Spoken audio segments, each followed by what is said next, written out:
Bismillahirrahmanirrahim. Assalamualaikum warahmatullahi wabarakatuh. Yang terhormat Ibu Kepala SMP Negeri 1 Pegunungan Selatan, Ibu Rahmani Sawati SPD. Yang terhormat Ibu Wakil Guru, Ibu Rostuno PhD SPD. Yang terhormat juga Bapak Hasbi SHI selaku calon guru penggerak angkatan 10 organ ilir. Dan juga tidak kami lupakan Bapak Ibu yang kami hormati yang sempat hadir pada kesempatan kita pada hari ini.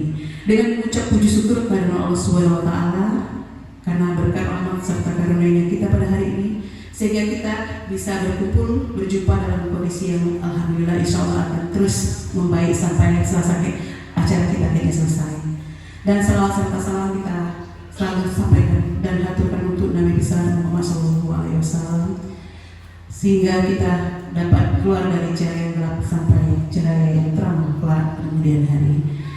Baiklah, hari ini terima kasih untuk kehadirannya Bapak Ibu yang sempat hadir pada acara penyebaran pemahaman dan penerapan budaya positif calon guru penggerak angkatan 10 Bapak Hasbi SHI.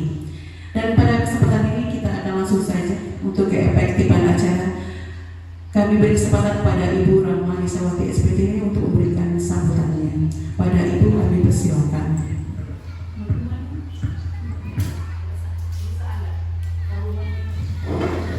Baik, terima kasih kepada Ibu Haja Siti Hajir SPD selaku MC kita pada pagi hari ini. Assalamualaikum warahmatullahi wabarakatuh.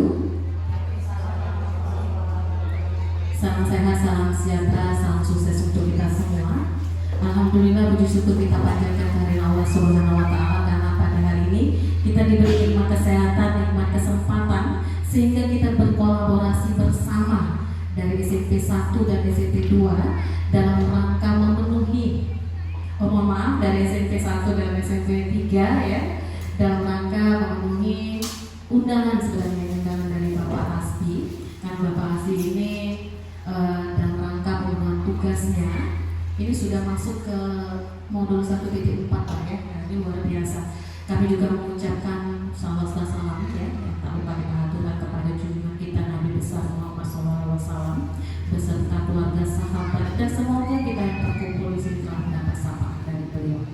Bapak Ibu, tidak banyak yang harus saya sampaikan. Saya sangat mengapresiasi dan mendukung secara sepenuhnya atas proses perjalanan Pak Hasbi selaku CGP Angkatan ke-10. Semoga ini menjadi sarana yang efektif dalam rangka pengembangan diri dan dapat menularkan budaya positif ini sendiri kepada rekan-rekan guru baik di lingkungan SMP 3 maupun lingkungan sekolah yang lain ataupun komunitas-komunitas belajar yang dapat mengembangkan perubahan kita, terutama dalam menggali potensi diri Bapak Ibu selaku dewan guru. Itu saja yang harus saya sampaikan pada hari ini. Silakan Bapak Hasbi kembangkan potensi dirinya, Mari berkolaborasi bersama untuk kemajuan di dunia pendidikan, terutama di organ ini. Wassalamualaikum warahmatullahi wabarakatuh.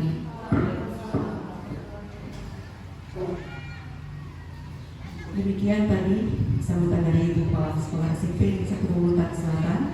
Dan kita langsung pada acara kita pada kesempatan ini, yaitu penyebaran pemahaman dan penerapan pengalaman budaya positif di sekolah Ini adalah program dari calon guru penggerak kita Pak Hasbi. Dalam hal ini akan langsung beliau paparkan apa itu budaya positif yang akan diterapkan di lingkungan sekolah. Pada Bapak Hasbi kami persilakan.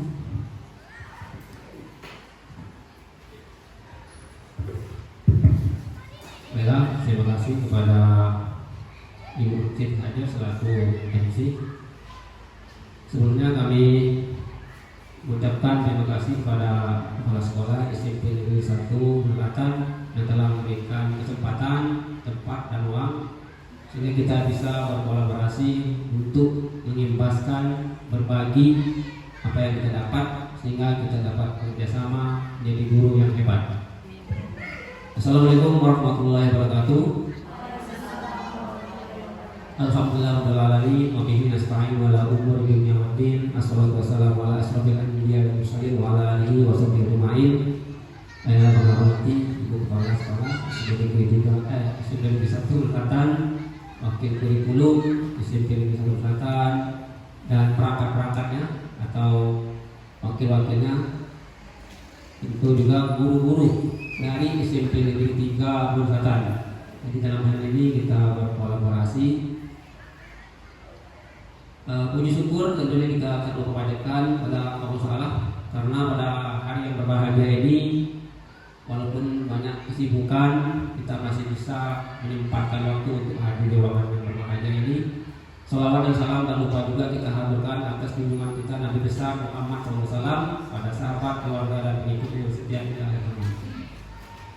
Tidak panjang lebar, langsung saja ke pembahasan. Jadi pada hari ini kami mendapat tugas untuk mengimpaskan atau berbagi mengenai penyebaran pemahaman dan penerapan pengalaman budaya positif khususnya di sekolah. Nah, ini kita lihat di slide. Itu salah ketik, itu pemahaman biasa. Kita lanjut ke halaman selanjutnya. Nah ini ya. Jadi dalam budaya positif itu ada konsep inti.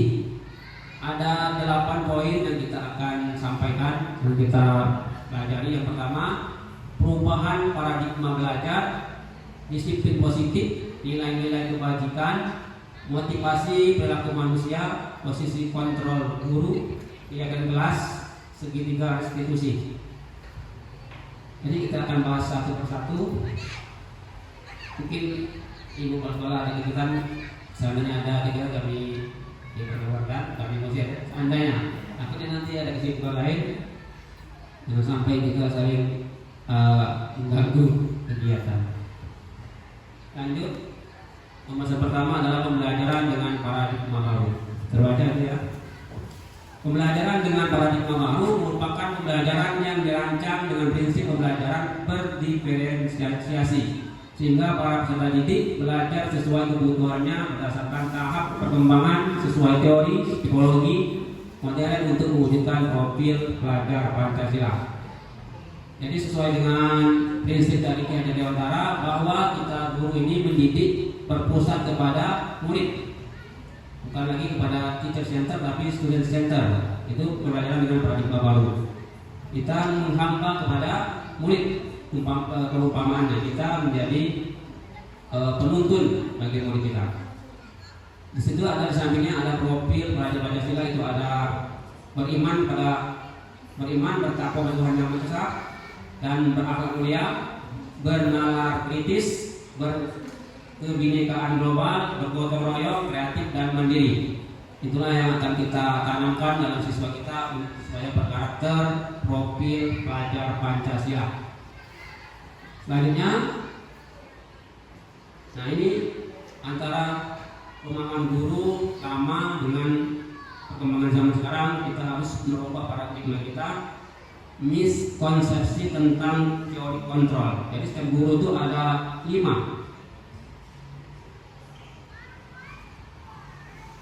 Yang pertama, ilustrasi guru mengontrol murid.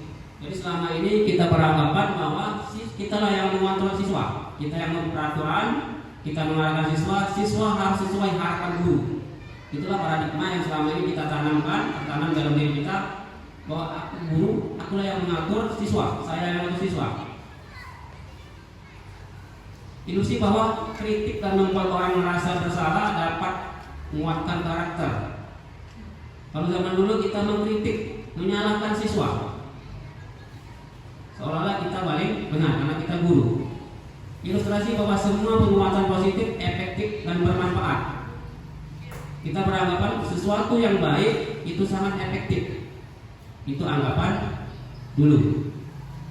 Ilusi bahwa orang dewasa memiliki hak untuk memaksa. Kita beranggapan kalau kita umur lebih tua, lebih dewasa, kita bisa memaksa orang yang lebih kecil, mendikte.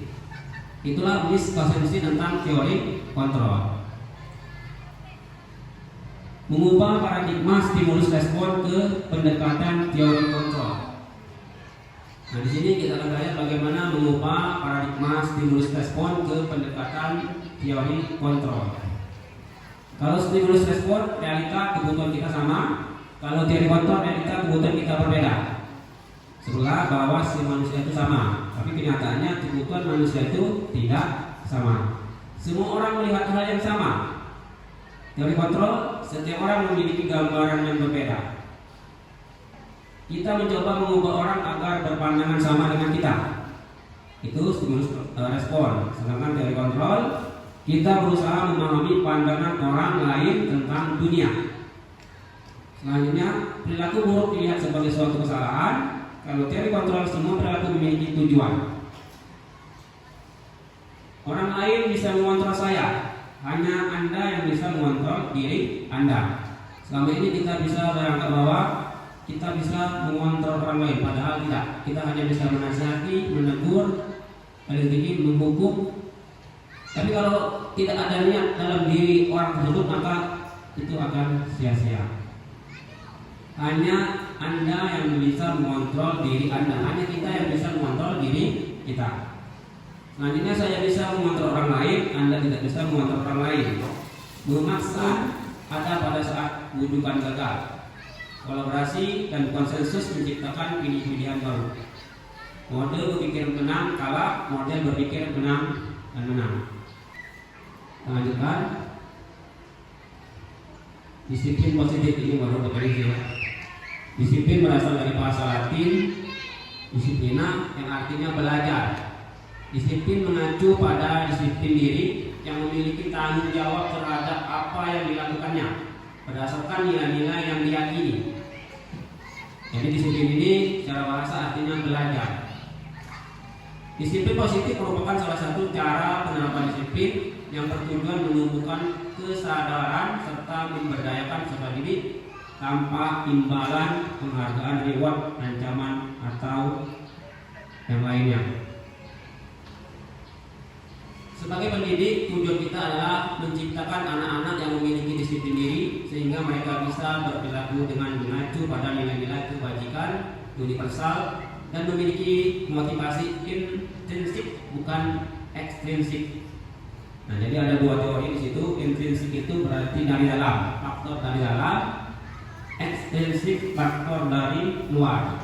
Umpamanya misalnya kita akan memberi hadiah bagi siswa nilainya misalnya sampai 100. Jadi motifnya karena hadiah.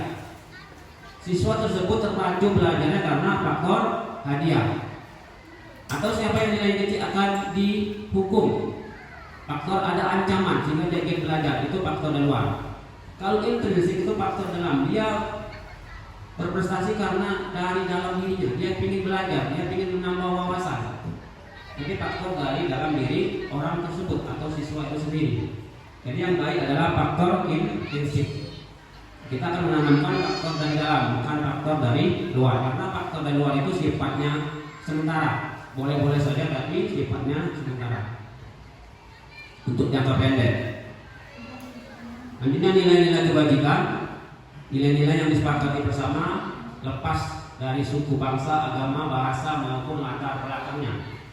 Contoh nilai kebajikan institusi atau organisasi itu ada 3: profil pelajar Pancasila, Ibu Primary Years, program PYP, keterampilan hidup, life skill. Ini adalah 3 teori. Nah, kita menerapkan kurikulum mereka, kita memakai profil pelajar Pancasila, yaitu beriman dan bertakwa pada Tuhan Yang Maha Esa dan berakhlak mulia, berkebinekaan global, gotong royong, mandiri, kreatif, dan nalar kritis. Dan selanjutnya kebutuhan dasar manusia. Manusia itu pada dasarnya membutuhkan sesuatu agar dia bisa melangsungkan hidupnya. Segala sesuatu yang kita lakukan untuk mendapatkan apa yang kita inginkan. Seluruh tindakannya yang kita lakukan memiliki tujuan tertentu. Dan semua usaha terbaik yang kita lakukan adalah dalam rangka agar kebutuhan dasar kita terpenuhi dengan baik. Secara teori ada 5 kebutuhan dasar manusia. Yang pertama penguasaan, Yang kedua kasih sayang, ketiga bertahan hidup, keempat kesenangan, kelima kebebasan. Itulah prinsip dasar kebutuhan dasar manusia. Pada dasarnya manusia itu membutuhkan kelima tersebut. Biasanya ketika kebutuhan itu tidak terpenuhi, maka manusia itu terkadang melakukan hal-hal yang negatif karena ingin mencapai 5 kebutuhan, salah satu 5 kebutuhan dasar manusia ini. Dan tentunya ada motivasinya. Motivasi perilaku manusia. Jadi ada motivasi ekstrinsik, ada motivasi intrinsik. Ada 3 motivasi perilaku manusia untuk menghindari ketidaknyamanan atau hukuman. Jadi pada dasarnya manusia itu ingin hidup nyaman dengan cara menghindari hukuman. Misalnya kalau naik motor pakai helm, pada dasarnya ingin menghindari tilangan polisi. Datang pagi-pagi ke sekolah takut dihukum oleh guru misalnya. Untuk mendapatkan imbalan atau penghargaan dari orang lain. Biasanya ini juga motivasi untuk orang mendorong atau motivasi orang agar mau giat belajar. Misalnya kalau nilai besar akan diberikan hadiah. Motivasi intrinsik untuk menjadi orang yang mereka inginkan dan menghargai diri sendiri dengan nilai-nilai yang mereka percaya. Jadi yang ketiga ini nilai yang ada dalam diri orang tersebut tumbuh karena dasar kesadaran dari dalam diri orang tersebut, bukan karena hadiah, bukan karena takut hukuman. Ini yang akan kita tanamkan pada siswa kita. Ada 3, ambil kurang ada di bawah ya. Hukuman yang di bawah ya. Konsekuensi, restitusi. Hukuman tidak terencana, tiba-tiba murid tidak tahu apa yang akan terjadi. Yang dilibatkan bersifat satu arah berupa hukuman fisik, bisa juga verbal. Yang kedua, konsekuensi terencana, disepakati sesuai peraturan. Murid tetap dibuat tidak nyaman jika guru selalu memonitor murid. Yang ketiga, restitusi, proses menciptakan kondisi bagi murid untuk memperbaiki kesalahan. Proses kolaboratif yang mengajarkan murid untuk mencari solusi sendiri. Nah, inilah yang akan kita terapkan di sekolah dengan menerapkan teori restitusi dalam menyelesaikan masalah siswa yang ada di sekolah kita dengan pendekatan mencari penyebab dan mencari solusinya, dan siswa sendiri yang akan menyelesaikan masalahnya bersama guru dengan cara berkolaborasi siswa, orang tua, dan guru. Dan selanjutnya 5 posisi kontrol guru. Pada dasarnya guru itu ada 5 tipe. Tipe penghukum, membuat merasa bersalah, tipe teman, tipe pemantau, dan tipe manajer. Jadi guru itu pada dasarnya ada 5. Nah, kita berada di posisi yang mana? Nanti kita lihat. Saya ini termasuk guru yang tipe apa? Apakah penghukum, yang pemarah misalnya? Kita lihat penghukum. Ini ciri-ciri penghukum. Kasus siswa sering datang terlambat ke sekolah. Ciri-cirinya penghukum terlambat lagi, pasti terlambat lagi. Selalu datang terlambat. Kapan bisa datang tepat waktu? Lari di lapangan 5 kali. Push up. Itu ciri guru penghukum. Nada tinggi dan langsung beri sanksi. Ciri yang kedua, membuat merasa bersalah. Ini biasanya nadanya rendah, halus tapi menusuk. Adik, kamu bagaimana? Kamu ini bagaimana ya? Kamu sudah berjanji dengan ibu tidak akan terlambat lagi. Kamu kenapa ya? Senang sekali mengecewakan ibu. Ibu benar-benar kecewa sekali. Itu nadanya dengan lembut, tapi ada bahasa yang menusuk di dalam hati siswa. Ini juga akan berdampak. Penghukum bahwa masalah ini ada dampaknya untuk kedepannya. Lanjut, tipe yang ketiga, tipe guru seorang teman. Guru memposisikan dia dengan muridnya adalah teman. Ciri-cirinya misalnya, adik, ayolah, bagaimana sih kamu? Kemarin kamu sudah janji ke bapak, bukan? Kenapa terlambat lagi? Sambil tertawa ringan. Ya sudah, tidak apa-apa, duduk dulu. Sana nanti Pak Guru bantu kamu ini. sambil senyum-senyum. Jadi ciri-cirinya ada senyum-senyum, nadanya bersahabat. Ini dampaknya siswa itu hanya akan menurut kepada guru tersebut, tapi tidak kepada guru lain. Ketika guru itu tidak lagi, maka dia akan berubah. Jadi sifatnya hanya tertentu pada guru tertentu. Bukan tidak boleh, boleh saja, tapi dalam jangka pendek dan juga membantu menjelaskan pada siswa bahwa misalnya contoh ada siswa yang bermasalah, lalu ada satu guru yang bisa dekat dengan dia. Nah, situlah posisi guru itu untuk menjelaskan bahwa guru marah-marah menegur itu untuk kebaikan dirinya. Jadi bisa menjelaskan posisi guru yang lain, kelebihannya. Lemahnya murid hanya bisa tunduk patuh kepada murid tersebut, tapi tidak kepada guru lain. Yang keempat, pemantau. Ciri-ciri guru pemantau ini agak dialog. Tadi tahukah kamu jam berapa kita mulai? Tahu Pak, guru, kamu terlambat 15 menit. Apakah kamu sudah mengerti konsekuensi yang harus dilakukan bila terlambat? Paham Pak, saya harus tinggal kelas pada jam istirahat nanti dan mengerjakan tugas ketinggalan saya. Guru, iya benar. Nanti pada saat jam istirahat kamu harus tinggal di kelas untuk menyelesaikan tugas tertinggal tadi. Saya tunggu. Pemantau ini datang, dia melaksanakan tugas dan ada konsekuensi. Konsekuensi itu sesuai dengan tema yang saat itu. Misalnya dia terlambat, dia disuruh mengerjakan tugas. Tapi kalau penghukum tadi disuruh lari, itu beda ya. Beda hukuman dan konsekuensi. Kalau konsekuensi misalnya ketinggalan pelajaran, dia disuruh belajar lagi atau mengerjakan tugas-tugas. Tapi kalau penghukum daripada fisik dan verbal. Nah terakhir manajer. Nah manajer inilah yang harus kita pahami, kita pelajari. Jadi dari 5 posisi itu, posisi manajer ini posisi yang paling baik. Tapi bukan berarti yang lain tidak baik. Karena kadang pada posisi tertentu dibutuhkan posisi yang sebelumnya. Tapi yang utama ini posisi manajer. Contoh, tadi apakah kamu mengetahui jam berapa sekolah dimulai? Tahu Pak, jam 7. Guru, iya. Jadi kamu terlambat, kira-kira bagaimana kamu akan memperbaiki masalah ini? Tadi saya bisa menanyakan teman saya Pak untuk mengajar tugas yang tertinggal. Guru, baik, itu bisa dilakukan. Apakah besok akan ada masalah untuk kamu agar bisa hadir tepat waktu ke sekolah? Tidak Pak, saya bisa hadir tepat waktu. Baik, saya akan menghargai usahamu untuk memperbaiki diri.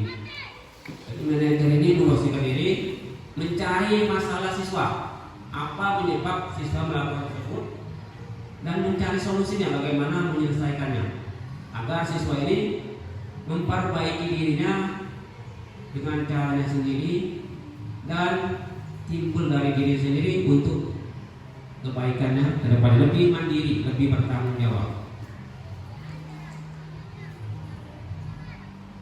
Nah ini sekarang Bapak, kita ada sedikit permainan.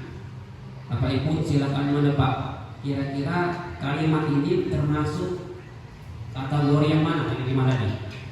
Penghukum, pembuat merasa bersalah, teman, pemantau, manajer. Kalimatnya saya kecewa sekali dengan kamu. Ya, membuat bersalah. Selanjutnya, kamu tidak pernah benar melakukannya.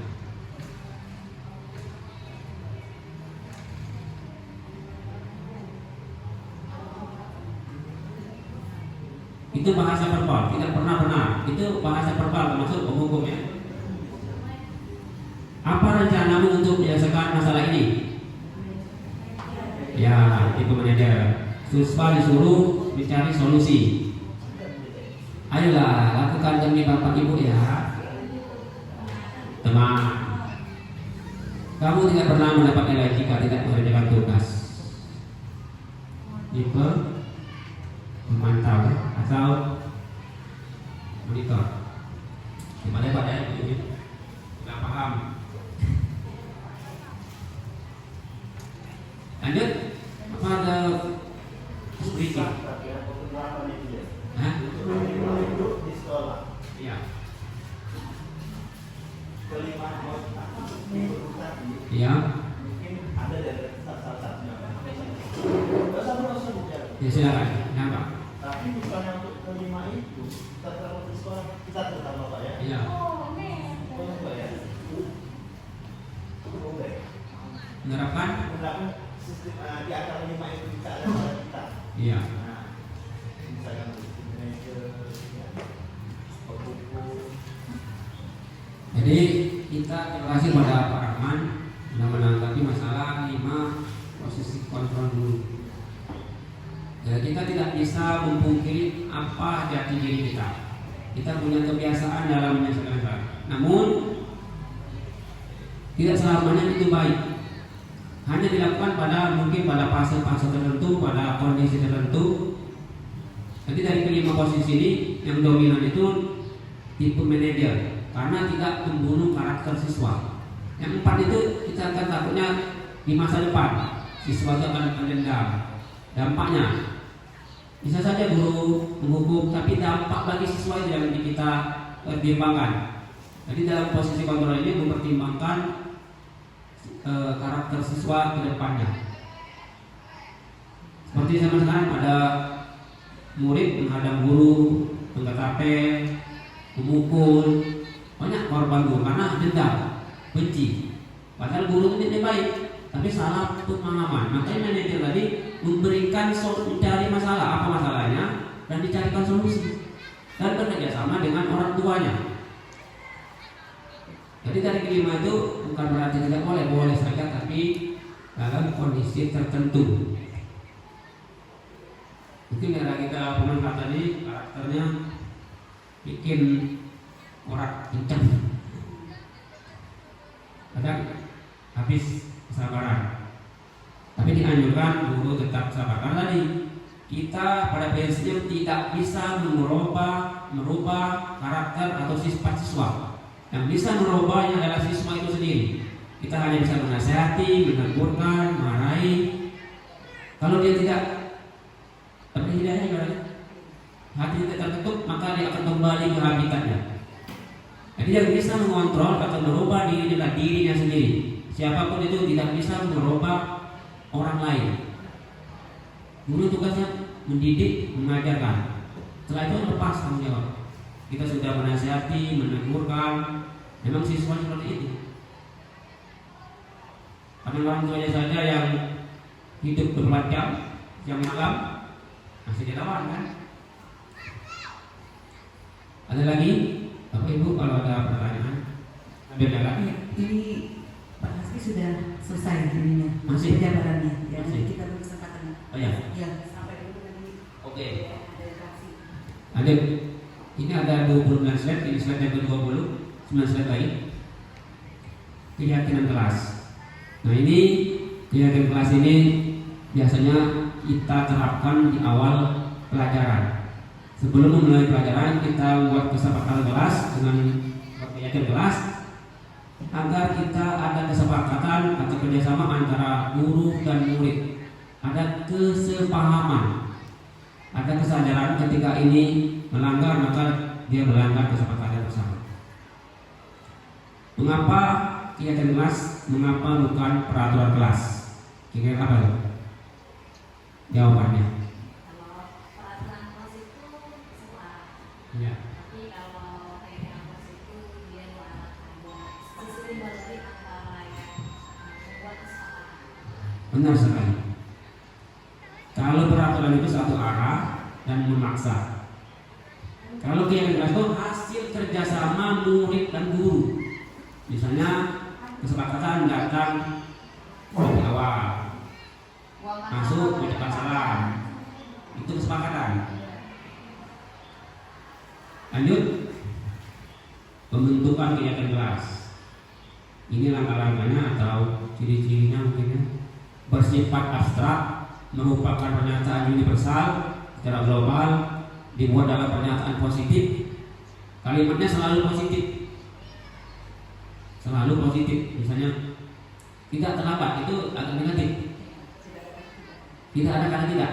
Saya datang lebih awal, datang tepat waktu, berpakaian seragam, mengucapkan salam. Tapi kalau ada kata tidak, walaupun itu benar, tapi konotasinya negatif. Buanglah sampah pada tempatnya. Nah, buanglah sampah pada tempatnya. Jangan membuang sampah. Itu negatif pesannya kan? buanglah sampah pada tempatnya. Mengajak, seolah-olah itu mengajak. Sesuai dengan kondisi kelas dan sekolah sehingga mudah diterapkan. Sesuaikan dengan kondisi sekolah kita. Kita tidak bisa pakai kesempatan kelas sekolah yang lengkap berdasarkan sekolah kita tidak bisa. Sesuai dengan lingkungan dan kondisi. Semua warga sekolah warga kelas dilibatkan saat membuat kegiatan kelas. Itu bukan inisiatif guru tapi kesepakatan antara guru dan murid. Itu biasanya di awal pelajaran.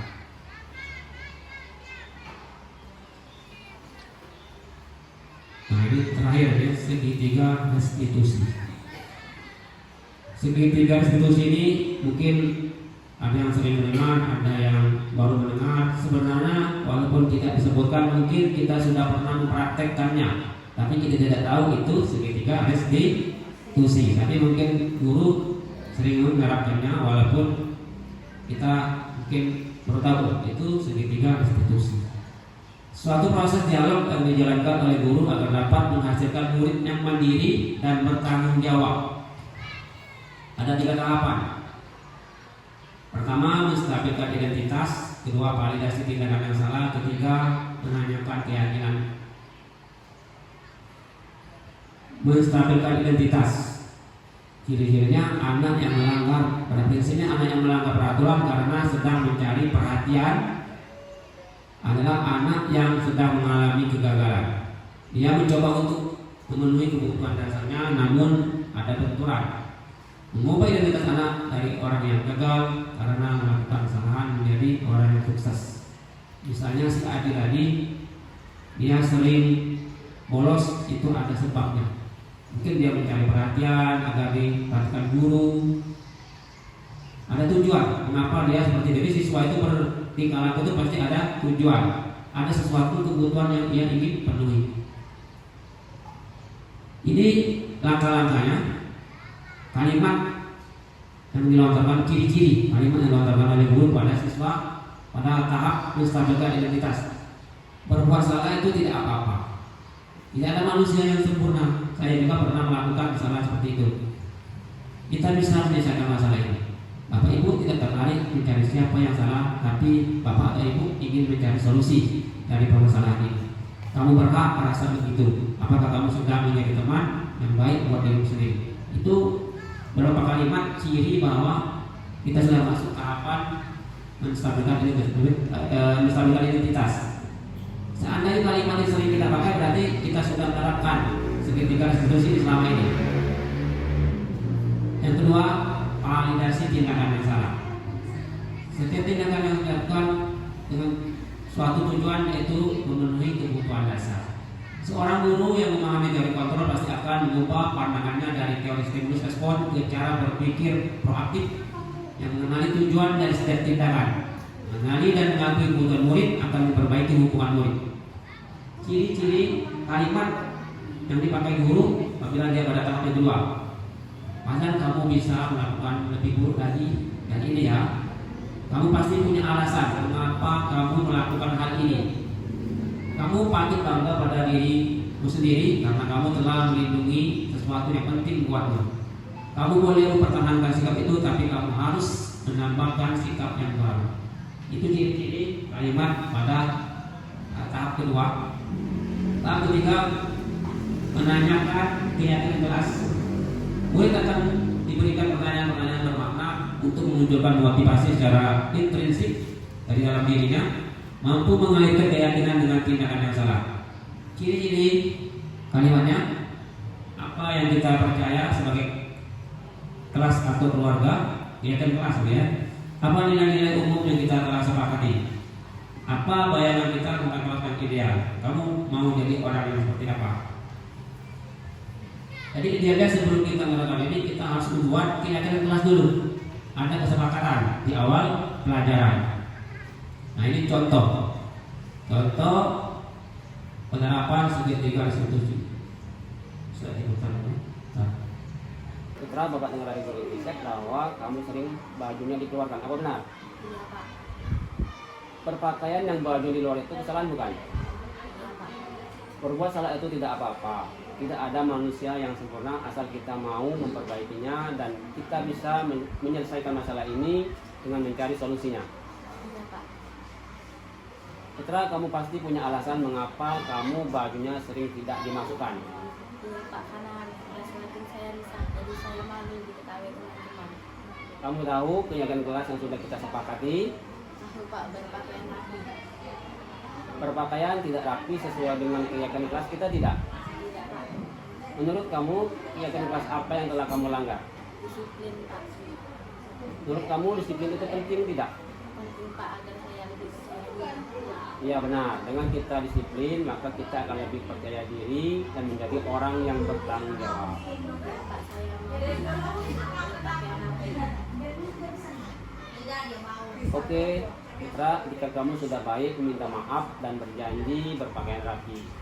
Lalu bagaimana cara kamu memperbaiki resleting celana kamu? Saya akan meminta ibu saya untuk memperbaikinya Pak. Baik, kamu sudah tahu solusinya. Bapak akan bekerja sama dengan orang tua kamu agar celana kamu diperbaiki dan kamu bisa sekolah lagi dengan berpakaian rapi. Iya Pak. Sekarang silakan kembali ke kelas.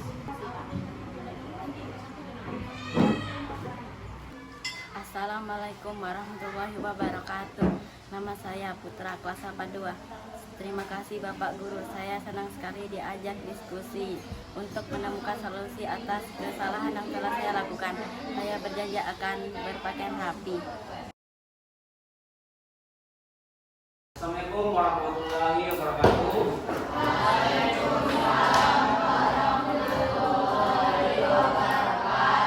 Apa kabar kalian anak-anak? Alhamdulillah. Semoga ya pada hari ini kita akan membuat kesepakatan kelas. Nanti Bapak akan membagikan sticky note untuk kalian tulis peraturan kelas apa saja yang kalian ketahui tulis.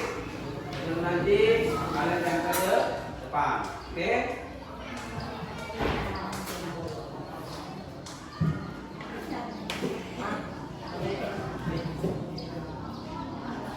Silakan tulis di kertas dulu ya.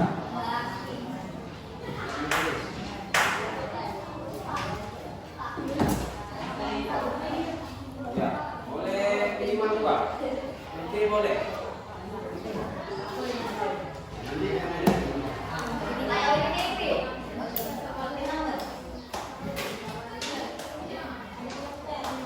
itu kan ada lem, dari kalau nanti tanam lem ya, nanti nempel. Letak.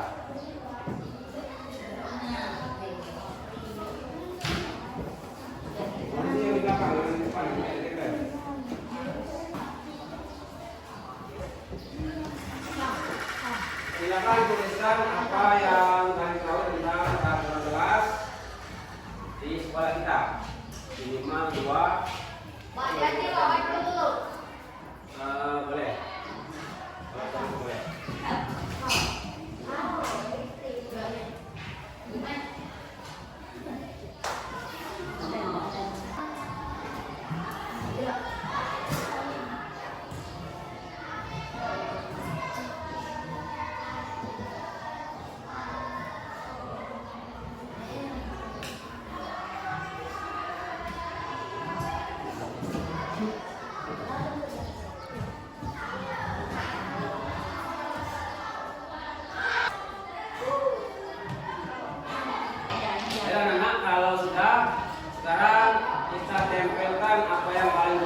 satu untuk menuliskan dan satu lagi untuk membacakan hasil dari teman-temannya. Silakan. Siapa? Ya, sudah berak dan Yuni. Silakan depan.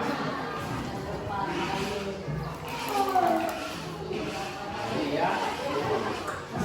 Lagi dulu ya.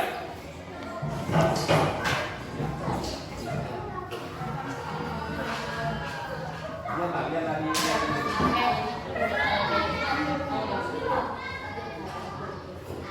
Dua. Datang ke waktu.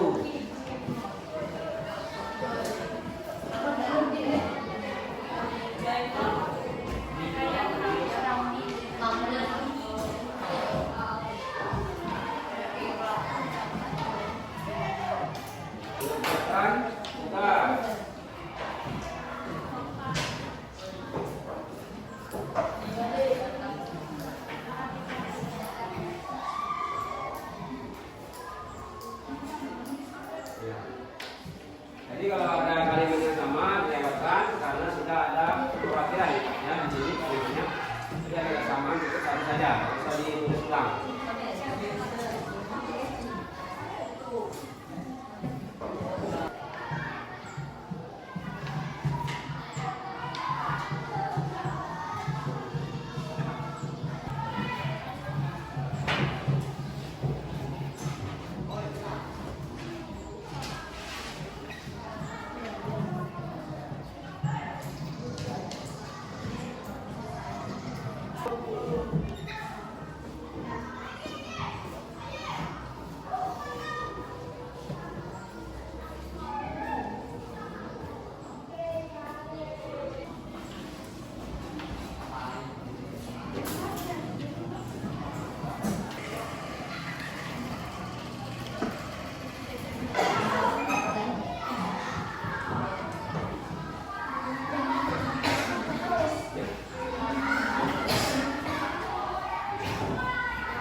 Kalimat ini kita akan merubah menjadi kalimat positif. Mungkin dari beberapa kalimat ini ada kalimat negatif. Sekarang kita bahas satu persatu ya. Pertama, datang tepat waktu. Positif atau negatif? Pakai mas rapi. Mengerjakan tugas. Menjaga kesopanan. Taati peraturan. Ikut kelas. Membayar kas. Berdoa sebelum memulai pelajaran. Membuang sampah pada tempatnya. Pergi ke WC harus izin. Dilarang rambut panjang. Dilarang rambut panjang. Nah, ini negatif ya. Kita jadikan positif. Apa kira-kira? Rambut harus rapi dan pendek. Rambut harus pendek dan rapi. Oke. Jadi positif ini ya. Terus pembeli jajan memakai wadah. Nah, tapi kalimatnya perlu diperbaiki. Perbaiki jadi apa tadi? Membawa tempat makan minum sendiri. Terakhir, mendengarkan ketika ada orang berbicara. Negatif atau positif? Oke, sekarang semuanya positif. Sekarang kita jadikan nilai kebajikan. Nilai kebajikan.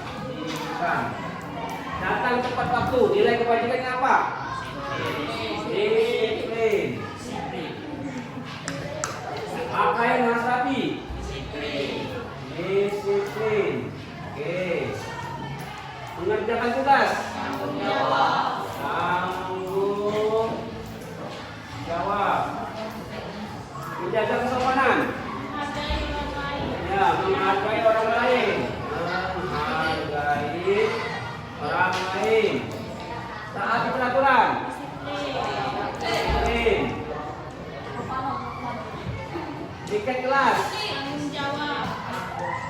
kebersihan atau tanggung jawab, bisa tanggung jawab ya, bisa tanggung jawab, oke. Membayar kas, tanggung jawab.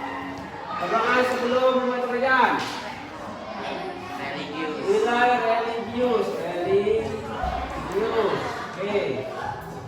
Membuang sampah pada tempatnya, kesehatan atau kebersihan, atau kesehatan. Pergi ke WC harus izin, menghargai orang lain. Ya, anak-anak, sekarang kita sudah mendapatkan kesepakatan kelas yang dibagikan dari 13 poin ini. Nanti akan kita sepakati dalam kesepakatan kelas. Apakah kalian sepakat? Apakah kalian sepakat dengan ini? Oke. Jadi inilah kesepakatan kita di kelas ketika kita belajar. Jadi kalau Anda melanggar ini berarti kan kamu melanggar nilai kebijakan disiplin, tanggung jawab, menghargai orang lain. Tadi itu melanggar kesepakatan kita bersama. Jadi demikianlah kesepakatan kita nanti akan kita tuliskan dan kita bayangkan di kelas agar mudah dibaca dan diingat dan juga mudah diaplikasikan dalam kehidupan sehari-hari. Untuk hari ini kita cukup. Assalamualaikum warahmatullahi wabarakatuh.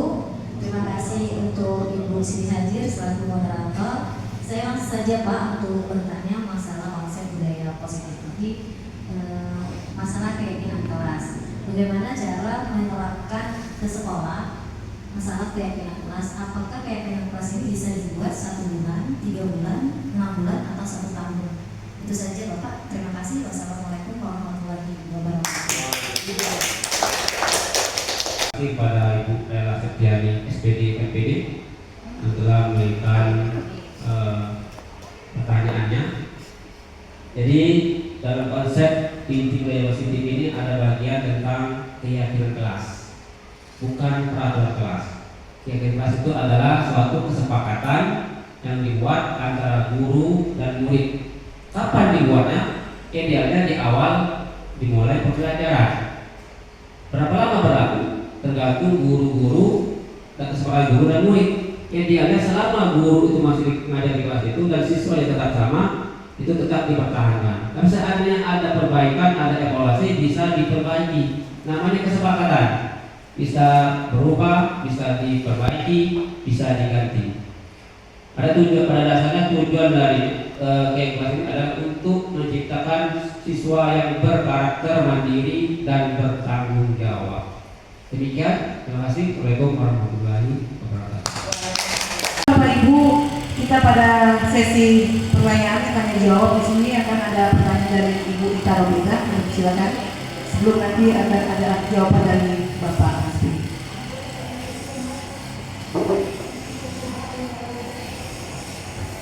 Assalamualaikum warahmatullahi wabarakatuh. Terima kasih kepada Ibu moderator.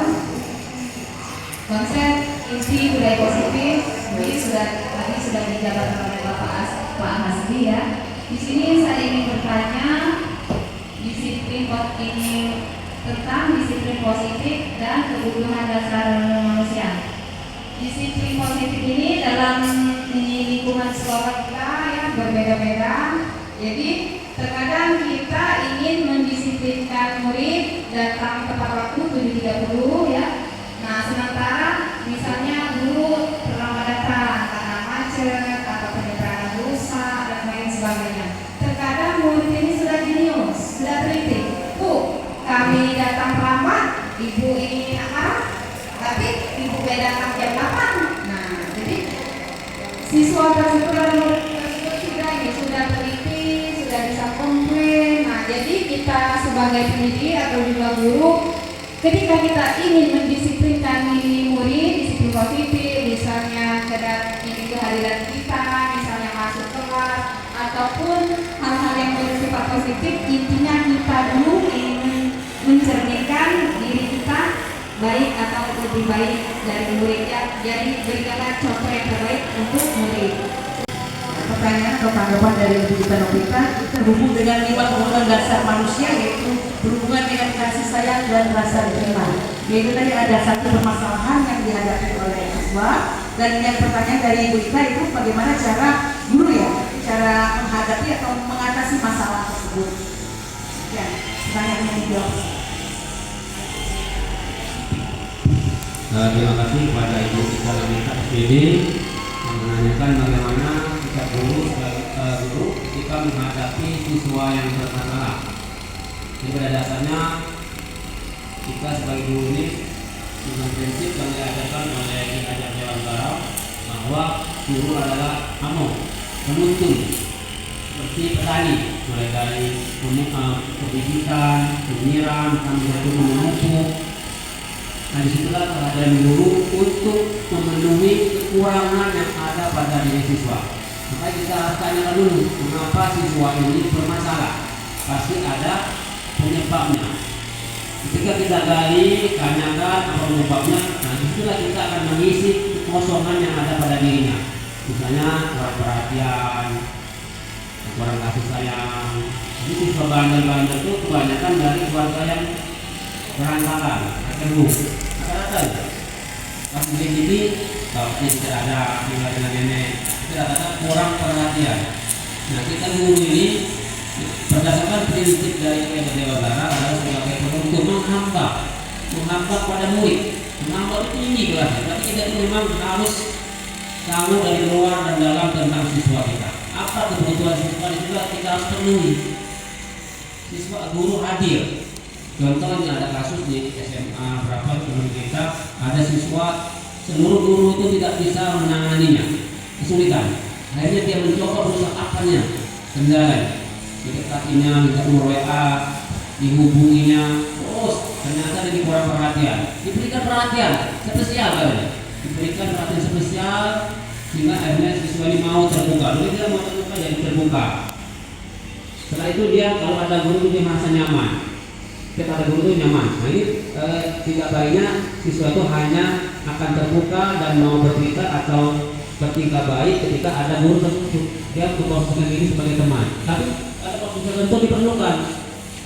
Posisi teman itu perlu dibutuhkan untuk mengisi kekosongan yang ada pada diri siswa tersebut. Saya kira itu saja. Mungkin ada tambahan dari kawan-kawan yang lain. Terima kasih. Assalamualaikum warahmatullahi wabarakatuh. Ditanyakan oleh Pemirsa bahwa kita sebagai seorang guru itu kita menggunakan filosofi yang dipedali oleh Ki Hajar Dewantara, yaitu kita adalah sebagai among ya Pak, sebagai among, dan kita adalah penghamba bagi siswa, bagi murid kita. Jadi murid itu sesuaikan dengan kebutuhannya, apa yang dibutuhkannya. Jadi sebagai seorang among kita harus mampu meletakkan diri kita dengan trilogi dari pendidikan yang disampaikan oleh Ade, yaitu Tuturika Ingaso Samtulodo Iman Giramang Kaso Tuturi ya. Jadi itu terapan yang disampaikan oleh Pak Asbi tadi, bahwa kita sebagai among, sebagai seorang penghamba dari murid kita sendiri. Demikian ya, karena mengingat waktu, apa yang sudah disampaikan atau dijabarkan oleh Pak Asbi tadi mungkin menjadi bahan kita sebagai seorang guru yang tentu saja dengan kompleksitas kita, problematika kita di sekolah maupun dimanapun bisa kita terapkan dari beberapa topik materi yang sudah disampaikan tadi. Demikian kami selaku moderator ya mengucapkan terima kasih untuk seluruh perhatiannya. Mohon maaf apabila ada hal-hal yang kurang ataupun kurang berkenan, dan juga dengan Pak Hasbi sebagai narasumber juga mengucapkan terima kasih. Semoga kita pada hari ini mendapatkan pencerahan dan juga mendapatkan pemahaman yang lebih luas terkait dengan perilaku kita sebagai seorang guru dan seorang pendidik. Dan kita ucapkan selamat kepada Bapak Hasbi ya, selaku calon guru penggerak angkatan 10. Semoga ke depan terus ya meningkat dan sukses sampai selamat menjadi guru penggerak di angkatan 10 berikutnya. Amin ya Allah. Baiklah, sampai di sini perjumpaan kita. Akhir kata saya ucapkan wassalamualaikum warahmatullahi wabarakatuh.